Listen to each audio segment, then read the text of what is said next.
সুমাইয়া রাদিয়াল্লাহু আনহা ইসলামের ইতিহাসে একটা অনন্য নাম, যেই নামটার সাথে আমরা সবাই পরিচিত, সবাই জানি। তার কারণ হচ্ছে ইসলামের প্রথম শহীদ হওয়ার সম্মান তিনি লাভ করেছিলেন। সুমাইয়া রাদিয়াল্লাহু আনহা কে ছিলেন? আমরা আগেই আম্মার রাদিয়াল্লাহু আনহু সম্পর্কে জেনেছি। আম্মার রাদিয়াল্লাহু আনহুয়ের মা ছিলেন সুমাইয়া বিনতে খায়াত রাদিয়াল্লাহু আনহা। তিনি একজন ব্ল্যাক ওমেন ছিলেন, যিনি আবিসিনিয়া অর্থাৎ এখনকার যে ইথিওপিয়া, সেই ইথিওপিয়া থেকে এসেছিলেন এবং একজন ফ্রি স্লেভ ছিলেন। তিনি খুব স্মার্ট ছিলেন, বুদ্ধিমতী ছিলেন এবং ইয়াসির ইবনে আমির রাদিয়াল্লাহু আনহুর সাথে তার বিয়ে হয়। তিনি একজন ডিভোটেড মা ছিলেন এবং তিনি তার সন্তানদেরকে খুব সুন্দরভাবে বড় করেছেন। তার যেই মাতৃছায়ায় বড় হয়ে বাচ্চারা, তার সন্তানরা খুবই দয়ালু এবং লাভিং প্রকৃতির ছিল এবং তাদের চরিত্রে সেটা প্রকাশ পায়। তার সন্তানদের নাম হলো আম্মার রাদিয়াল্লাহু আনহু এবং আব্দুল্লাহ রাদিয়াল্লাহু আনহু, এবং তাদের সম্পর্কে আমরা জানি যে তাদের চরিত্র অনেক সুন্দর ছিল এবং ইহুদদের মধ্যে তারা অত্যন্ত প্রভাবশালী ছিল তাদের আচার আচরণের জন্য। তার আরেকটি সন্তান ছিল, ছেলে হারিস হারিস হারিস মারা যায় হচ্ছে ইসলামের অনেক আগে, ইসলাম আসার অনেক আগে, যখন হচ্ছে খুব ছোট ছিল এবং হারিসকে খুন করা হয় এবং হারিসকে খুন করার পরে একজন মা হিসাবে যেই ট্রমাটিক ইভেন্টের মধ্য দিয়ে যেতে হয়েছিল সুমাইয়া রাদিয়াল্লাহু আনহুকে, সেটা আমরা দেখি যে সেটার জন্য তিনি অনেক বেশি সাফার করেছিলেন। যখন ইসলামের দাওয়াত দেওয়া শুরু করেন রাসূল সাল্লাল্লাহু আলাইহি সাল্লাম, তিনি খুবই বুদ্ধিমতী মহিলা ছিলেন। তিনি দেখতে পেলেন যে এর পিছনে লজিক কী, যে কারণে ইসলামের কথা বলা হচ্ছে এবং রাসূল সাল্লাল্লাহু আলাইহি সাল্লাম সবাইকে আল্লাহর পথে ডাকছেন। তখনই তিনি ইসলামের ডাকে সাড়া দেন এবং ইসলাম প্রথম ৭ জন মানুষের মধ্যেই বলা হয়ে থাকে যে একজন হচ্ছেন সুমাইয়া রাদিয়াল্লাহু আনহা, যিনি ইসলাম কবুল করেন। আম্মার রাদিয়াল্লাহু আনহু যখন তাদের উপরে একটা ফ্যামিলি হিসাবে আমরা দেখি যে সবাইকেই এই নির্যাতনের শিকার হতে হচ্ছে।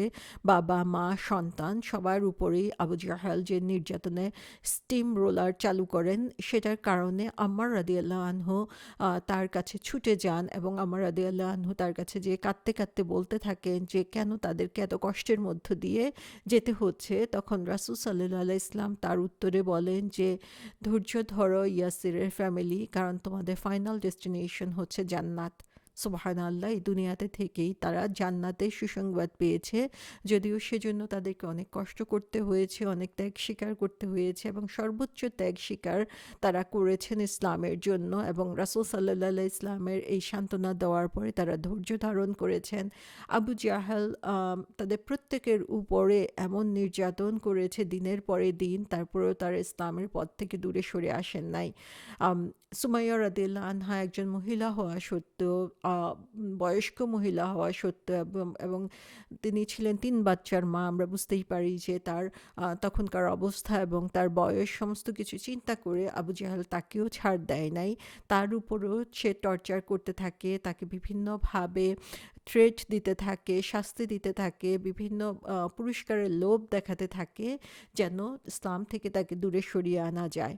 সুবহানাল্লাহ, কোনো লোভ বা কোনো শাস্তির ভয়ই সুমাইয়া রাদিয়াল্লাহু আনহা ইসলামের পথ থেকে সরে আসেন নাই। ইসলামের যে রশিকে তিনি আঁকড়ে ধরেছিলেন, সেটাকে আঁকড়ে ধরেই তিনি এই দুনিয়া থেকে বিদায় নেন। আমরা জানি যে যখন রাসূল সাল্লাল্লাহু আলাইহি সাল্লাম ইসলামের দাওয়াত দেওয়া শুরু করেন, যদিও রাসূল সাল্লাল্লাহু আলাইহি সাল্লামকে তারা সরাসরি কোনোভাবে আঘাত করতে পারছিল না, কারণ তিনি ছিলেন আবু তালিবের হেফাজতে। সে কারণে তারা অন্য যারা ছিল, যারা একটু দুর্বল প্রকৃতির ছিল, স্পেশালি যারা দাস ছিল, তাদের উপরে কাফের কোরাইশরা নির্যাতনের স্টিম রোলার চালু করে দেয় এবং এর মাধ্যমে রাসূল সাল্লাল্লাহু আলাইহি সাল্লামকে দুর্বল করার জন্য চেষ্টা করতে থাকে। যদি ইসলাম সেই পর্যায়ে অনুমতি দিয়েছিল যে যদি জীবনের হুমকি থাকে তাহলে তারা ইসলামের বিরুদ্ধে কথা বলতে পারবে, কিন্তু আমরা দেখি যে সুমাইয়া রাদিয়াল্লাহু আনহা বা তার ফ্যামিলির লোকজন ইয়াসির রাদিয়াল্লাহু আনহু তারা কেউই এক আল্লাহ ছাড়া অন্য কারো স্বীকৃতি দিতে রাজি হয় নাই, এবং সেই প্রথম দিকে ইসলামের কোনো মিরাকল তারা দেখে নাই, ইসলামের শক্তি তারা দেখে নাই, কিন্তু তারপর ইসলামের প্রতি তাদের যে ভালোবাসা, ইসলামের সত্যটাকে তারা যেভাবে উপলব্ধি করতে পেরেছিল, সে কারণে আমরা দেখি যে সুমাইয়া রাদিয়াল্লাহু আনহা ইসলামের প্রথম শহীদে পরিণত হন। যখন তাদেরকে বিভিন্নভাবে প্ররোচিত করতে চেয়ে শাস্তি দিয়েও আবু জাহেল তাদেরকে নত করতে পারল না, তখন সে ক্ষিপ্ত হয়ে তার হাতে যে বর্শা ছিল সেই বর্শা দিয়ে সুমাইয়া রাদিয়াল্লাহু আনহার লোয়ার অ্যাবডোমেনে তলপেটে আঘাত করে, এবং সেখানেই সুমাইয়া রাদিয়াল্লাহু আনহা অন্যদের সামনে শহীদ হয়ে যান। তারপরেই তার হাজব্যান্ড ইয়াসির রাদিয়াল্লাহু আনহুকেও খুন করা হয়, সেখানে তিনি হন ইসলামের দ্বিতীয় শহীদ। এবং তাদের সন্তান আম্মার রাদিয়াল্লাহু আনহু এর কয়েক বছর পরে ব্যাটল অফ সিফিনে আমরা জানি যে তিনিও সেখানে শহীদ হন। সো একটা ফ্যামিলি আমরা দেখি যে ইসলামের প্রথম থেকে শুরু করে শাহাদাতের মর্যাদা পেয়ে যেই ফ্যামিলিটা এগিয়ে গিয়েছে, সেই ফ্যামিলিটা হচ্ছে সুমাইয়া রাদিয়াল্লাহু আনহার ফ্যামিলি। তিনি যে একজন রোল মডেল ছিলেন, সেই রোল মডেল শুধুমাত্র তার সন্তানদের জন্য ছিলেন না, বরং তারপরে যত মুসলিম এসেছে সবার জন্যই তিনি একজন রোল মডেল। আজকে আমাদের জন্য তিনি একজন রোল মডেল, যে তার জীবন থেকে আমরা শিক্ষা নিতে পারি যে একজন মহিলা হয়েও কিভাবে ইসলামের জন্য দৃঢ় প্রতিজ্ঞ হয়ে দাঁড়িয়ে থাকা যায় এবং সর্বোচ্চ ত্যাগ স্বীকার করা যায়। সূরা বাকারায় আল্লাহ সুবহানাহু ওয়া তাআলা বলেছেন 214 নম্বর আয়াতে যে তোমরা কি চিন্তা করো যে তোমরা এমনি এমনি ইসলাম জান্নাতে প্রবেশ করে যাবে, তোমাদের পূর্বে যারা এসেছে তাদের মতো তোমাদেরকে পরীক্ষা করা হবে না।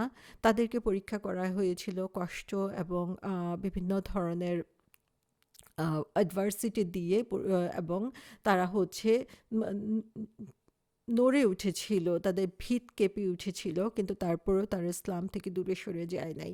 এবং সেরকমই উদাহরণ আমরা দেখতে পাই সুমাইয়া বিনতে খায়াত রাদিয়াল্লাহু আনহার কাছে, যে যত ধরনের পরীক্ষা আছে সমস্ত পরীক্ষার মধ্য দিয়ে যেতে হয়েছে, এবং শেষ পর্যন্ত তিনি ইসলামের জন্য নিজের জীবনকে উৎসর্গ করে দিয়েছেন। আবু জাহেলের আঘাতে সুমাইয়া রাদিয়াল্লাহু আনহা শাহাদাত বরণ করেন, এবং ফার্স্ট শহীদের মর্যাদা তিনি পান, ফার্স্ট মহিলা শহীদের মর্যাদা তিনি পান ইসলামের ইতিহাসে। সুমাইয়া রাদিয়াল্লাহু আনহার জীবন থেকে আমাদের জন্য অনেক কিছু শিক্ষণীয় রয়েছে। আমরা দেখি যে তার জীবনে আমরা সুমাইয়া রাদিয়াল্লাহু আনহার যে মানসিকভাবে এবং শারীরিকভাবে স্টেবল ছিলেন, যে ইসলামের পক্ষে কাজ করতে যেয়ে একটু মাত্র তার পা কাঁপে নাই, যে যদিও তিনি বয়স্ক মহিলা ছিলেন, যদিও তিনি হচ্ছে দাসদের মধ্যে ছিলেন বা দুর্বল প্রকৃতির ছিলেন, কিন্তু তারপরও আমরা দেখি তার যে টিকে থাকা, শারীরিক এবং মানসিকভাবে টিকে থাকার শক্তি, কোনো জিনিসকে আঁকড়ে ধরে রাখার শক্তি, সেটা অনেক স্ট্রং ছিল। তার আরেকটা আকর্ষণীয় দিক যেটা আমরা দেখি সেটা হচ্ছে তার পজিটিভ অ্যাটিটিউড, যে ইসলামের দাওয়াত পাওয়ার পরপরই তিনি ইসলামকে গ্রহণ করেছেন, ইসলামের সৌন্দর্য দেখার সাথে সাথেই সেই সৌন্দর্যকে তিনি ধারণ করেছিলেন, এবং যেটা সত্য, যেটা ভালো, সেটাকে গ্রহণ করার মতো মেন্টালিটি তার ছিল একদম প্রথম দিকেই। তার আরেকটা বৈশিষ্ট্য হচ্ছে পারসিভারেন্স, যে যত বাধাই আসুক না কেন কোনো কিছুই তাকে দমিয়ে রাখতে পারে নাই, বরং তিনি নিজে এগিয়ে গিয়েছেন, সাথে সাথে তার হোল ফ্যামিলিকে এগিয়ে নিয়ে গিয়েছেন, এবং আল্লাহ সুবহানাহু ওয়া তাআলার পছন্দ কাছে নিজের সমস্ত আকাঙ্ক্ষাকে তিনি সেখানে বিসর্জন দিয়েছেন। তার জীবনে আরেকটা বৈশিষ্ট্য হচ্ছে ডিটারমিনেশন, যে সত্যের জন্য বা ইসলামের জন্য সমস্ত ক্রিটিসিজম, সমস্ত নির্যাতনের বিরুদ্ধে তিনি একনিষ্ঠভাবে দাঁড়িয়েছিলেন। যখন সমাজের বিশিষ্ট লোকেরা ইসলামের বিপক্ষে ছিল, তখন সুমাইয়া রাদিয়াল্লাহু আনহার মতো দুর্বল প্রকৃতির মানুষরা ইসলামের পক্ষে কিভাবে স্ট্রংলি দাঁড়িয়ে গিয়েছিলেন, সেটা আমরা সুমাইয়া রাদিয়াল্লাহু আনহার জীবন থেকে দেখতে পাই। আর তিনি ছিলেন ধৈর্যের একটা মূর্তি, কারণ হচ্ছে তাদের উপরে যে ধরনের নির্যাতন এসেছে, সন্তান, স্বামী সবার উপরে নির্যাতন এসেছে, তার নিজের উপরে নির্যাতন এসেছে, কিন্তু তারপরেও তিনি ধৈর্য ধারণ করেছেন এবং তার ধৈর্যের সর্বোচ্চ পুরস্কার যে শাহাদাতের মর্যাদা সেটা তিনি পেয়েছেন। এবং তিনি ছিলেন তার পরিবারের জন্য একজন রোল মডেল, যে তিনি একজন মা হিসাবে তার সন্তানকে, একজন স্ত্রী হিসাবে তার হাজবেন্ডকে যেভাবে ইসলামের পথে টিকিয়ে রেখেছেন এবং ইসলামের পথে চলার শক্তি দিয়েছেন, সেটা আজকে আমরা যেরকম বিলাসী জীবনযাপন করছি সেরকম না। মরুভূমিতে কঠিন কঠোর জীবনযাপন করেও চরম শাস্তির মধ্যেও কিভাবে সবাইকে নিয়ে ইসলামের পথে টিকে থাকতে হয় সেটা তিনি আমাদেরকে দেখিয়ে দিয়েছেন। তিনি বুদ্ধিমান ছিলেন এবং তিনি সেলফলেস ছিলেন, যে নিজের জন্য তিনি চিন্তা করেন নাই, বরং ইসলামের জন্য যেটা উত্তম, তিনি এই দুনিয়ায় কি পরিণাম হচ্ছে, দুনিয়াতে তিনি কি পাচ্ছেন সেটা তিনি চিন্তা করেন নাই, বরং সে আখিরাতে তিনি কি ফসল উঠাবেন সেটার উপরে তিনি ফোকাস বেশি করেছেন। এবং তার যে স্যাক্রিফাইস সেটা আমরা বলার আর অপেক্ষা রাখে না, যে আলটিমেটলি তিনি তার জীবন দিয়ে দিয়েছেন। যে এত বড় স্যাক্রিফাইস আমরা আসলে কতজনে করতে পারি, একটুখানি কষ্ট, একটুখানি ঝামেলার ভয়ে আমরা কি করি, ইসলাম থেকে দূরে সরে যাওয়ার জন্য চেষ্টা করি, বা সেখানে ইসলামের মধ্যে কতভাবে আমরা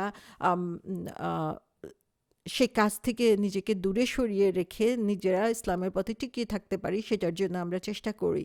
কিন্তু সুমাইয়া রাদিয়াল্লাহু আনহা একজন মহিলা হিসাবে আমাদের সামনে দেখিয়ে দিয়েছেন যে সংসার করে, সন্তান লালন পালন করে, স্বামীর খেদমত করেও ইসলামের পথে কিভাবে নিবেদিত প্রাণ হওয়া যায়, কিভাবে ইসলামের জন্য সর্বোচ্চ ত্যাগ স্বীকার করা যায়, এবং আল্লাহ সুবহানাহু ওয়া তাআলার কাছে পছন্দনীয় হওয়ার জন্য আমাকে যে সর্বোচ্চ ত্যাগ স্বীকার করতে হবে, আমি যেই অবস্থাতেই থাকি না কেন। যে তিনি একজন মহিলা হিসাবে বলতে পারতেন যে ঠিক আছে, এটা আমার হাজব্যান্ড বা আমার ছেলে সন্তানরা এটাকে ফেস করবে, আমি পিছনে থাকি, আমি শুধু ঘর সংসার আগলাই।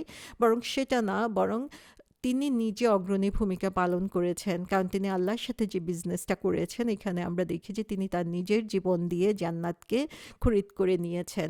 তাই আমরা যত ব্যস্তই থাকি না কেন, আমরা নিজের সংসার নিয়ে সংসারকে সময় দেওয়ার সাথে সাথে আমাদেরকে চিন্তা করতে হবে যে একজন মা হিসাবে, একজন বোন হিসাবে, একজন মহিলা হিসাবে, একজন স্ত্রী হিসাবেও আমার দায়িত্ব রয়েছে সবার সামনে নিজেকে এই রোল মডেল হিসাবে পেশ করার।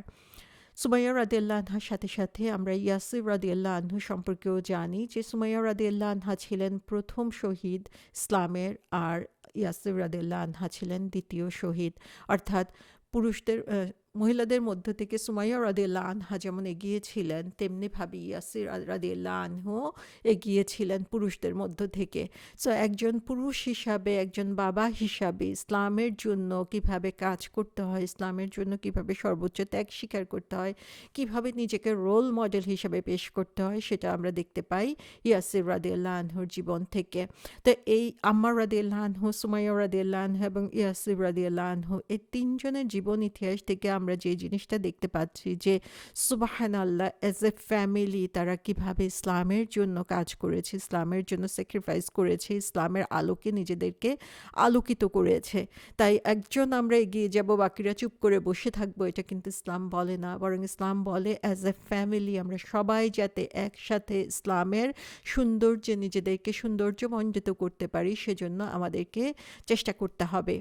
ইয়াসির রাদিয়াল্লাহু আনহু অরিজিনালি তিনি ছিলেন একটা ইয়ামেনি ট্রাইবের, এবং তিনি তার ভাইকে হারিয়ে ফেলেছিলেন, এবং সেই ভাইকে খোঁজার জন্য যুবক বয়সেই তিনি মক্কায় এসেছিলেন। এবং মক্কায় আসার পরে মক্কার যেই স্ট্যাবিলিটি তিনি দেখেন, সেখানে যে নিশ্চয়তা বা সবার যে কাবার কাছাকাছি এলাকায় বা মক্কায় আমরা জানি যে সবাই ওয়েলকামিং ছিল, তাদের কোনো ক্ষতি করা হতো না। ইয়াসির রাদিয়াল্লাহু আনহু সেটা দেখে মক্কাতেই থেকে যাওয়ার জন্য সিদ্ধান্ত নেন। তারপরে তিনি তার